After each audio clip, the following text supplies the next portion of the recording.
Hi stamping friends, it's Jackie and welcome to the June Marquee Messages online stamping class card kit. So I have just a few tips I want to show you primarily on some of the fancy folds we're doing on these cards. So card number one, pretty self-explanatory. The instructions should help you. I don't think I really need to tell you anything about that one. So card two is our first fun fold, and this one, it just opens. You'll see the front is a little bit shorter than the rest of it. So very simple. Now, I have to apologize. My sample here uses smoky slate, but and this is the picture you guys have seen and is what's in the instructions, but you're going to actually get dapper denim. It works just as well, but as I was putting the kits together, I ran out of this color and I thought, oh, hey, the dapper denim will look really nice. So for this one, you have a 7 by 5.5 piece of dapper denim, and you do need to score this at 2 3/4. I mean, normally we're folding it just in half. I'm using the Simply Scored. You can use whatever you use to score. So we're going to just come over here and it scores at 2 3/4. So we'll just make our little score and then we can fold it, and that'll give us the front so that it opens like that. When you put this together, and this is totally from experience, when you add this layer on there, make sure your adhesive, and I use dimensionals, you'll see it's popped up, but just put them on this side of it. You don't want to put them over here because otherwise your card won't open. So there's card number 2. So for card number 3, we have a gatefold card going. So, you know, it's just kind of fun to do stuff that's just not a normal card folded in half. So with this one, we have our normal size for a card base, 8.5 by 5.5, and we're going to stick it on here, and we need to score this at 2 1/8 and 6 3/8. So we have 2 1/8 and then 6 1 2 3/8. And then when we fold this up, it should fold and make us our nice little gate fold like so. And let's see, I think this card again is pretty self-explanatory for putting it together.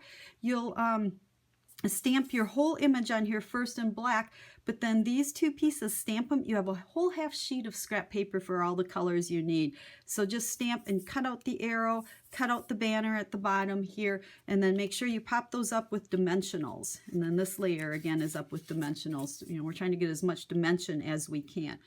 Oops, I forgot to tell you guys about the Wink Estella glitter brush that you're using this month. Let's see if the camera will pick it up, but you can see the nice little shimmer on the letters here. This is one of my favorite new little toys, I guess, to add some sparkle to your cards, because everyone likes sparkle. Now, when you first get these, if you haven't used one yet, it's going to have this little black ring. See the difference? This is the one I've been using. This one I have not used. So what you need to do is take it apart, okay, and take this black ring off of there and screw it back together.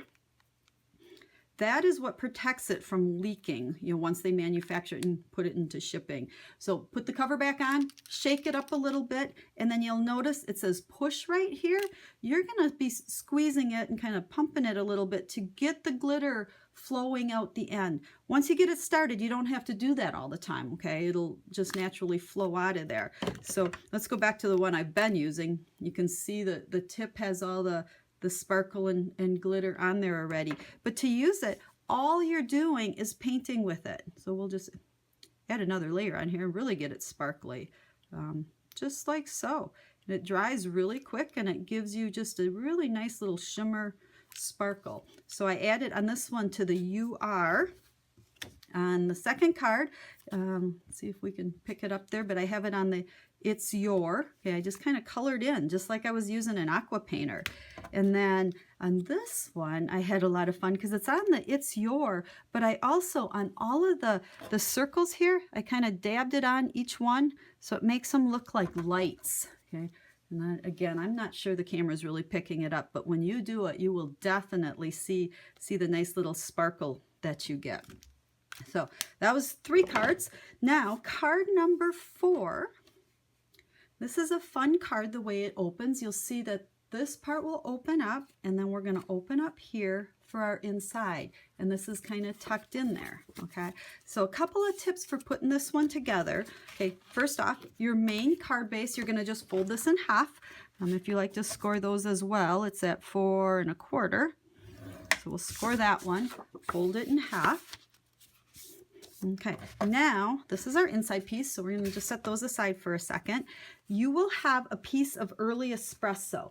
Now this one, it is, let me double check, we're 4 1/4 by 4, so it looks pretty square, but you need to make sure you're getting the right side that you're going to score on, because we're going to score just a 3/4 of an inch down on this longer side. And to just double check, you might want to lay your white on there and make sure you can see how it fits nice around these edges, and we have a little bit of extra going over here. This is where I need that 3/4 score.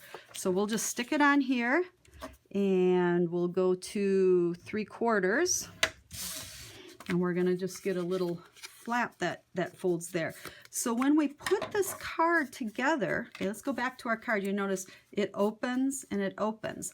You're going to want to, what I did, this little piece right here, I tucked it in like so and laid it on here. Oh wait, I'm sorry, I did that wrong. Okay, we're gonna hold this on here, but then this piece, okay, I haven't glued anything down yet. I'm gonna stick it in there, okay, because it's gonna adhere between these 2 layers. But what you want to do is make sure your card closes, because it's going to be moved out just a little bit, because you essentially want that fold out to match up with the front of your card. You'll see here, you can see it on the camera, the fold line's way out here, but it is glued between these 2 layers so that it closes nice. So I hope that makes sense. You know, basically we want to make sure when we stick it on there, it's between these 2 layers, but that the fold, you know, so that it'll still open. If you do this wrong and you put it tight in here, okay, tight on the white, you're going to see a little bit of border, so you'll know it's wrong that way. Try to hold this and demonstrate. Okay, and what'll happen now, I won't be able to close my card. Okay, that's why that fold line needs to be way out here at the edge of the card. And then just go ahead and finish up your card. Again, we have Wink Stella on the lights and on the UR and on the little lights on the side. Then our final card is this one, and this is going to open up like this and like this. You can put whatever message you want in the inside for this one. So for this, our card base, this vanilla piece is actually 8 1/4 by 4 1/4. And you need to start out by scoring this one at 2 3/4. So we'll put it on here, come to 2 3/4. Okay, that's going to be the part down here that folds up. Okay, and then our slate piece, this one is actually 8 by 3 1/2. This one just needs to get folded in half. You can go ahead and score it if you want. And then when you go to put this together, you're going to just make sure that when you know, I kind of just centered it in there wherever you like. I tried to center it top, bottom, and left so that it opens and closes that way. So glue it to the inside. This, to open the card, we have to flip this one up and this one down. And see, like so. Our little circles here, you'll notice they're just tucked behind on there. And that's our card. Again, we've got Wink Stella on quite a bit of this to give it a nice little shimmer. So I hope you like the cards and the marquee messages. This is really kind of a fun little trendy stamp set. You can do a lot of different things with it. Make sure you check out, watch my blog, because I have quite a few more samples with this one that I'm going to be showing over the coming months. So I hope you enjoy this stamp set, and I hope to see you in the mail again. Have a great day.